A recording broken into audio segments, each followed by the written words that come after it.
मुल्क के बेशतर इलाकों में मौसम ज़्यादातर सर्द और खुश रहेगा, जबकि अगले 24 घंटों में हल्की बारिश का भी इम्कान है।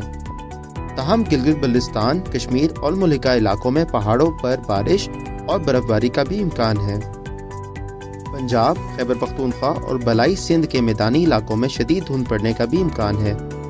महकमा मौसमियात के मुताबिक आइंदा हफ्ते सिंध और बलूचिस्तान में हल्की बारिश का इम्कान है। पाकिस्तान के दीगर शहरों में अगले हफ्ते के मुमकिन दर्जा हरारत ये रहने के इम्कान है।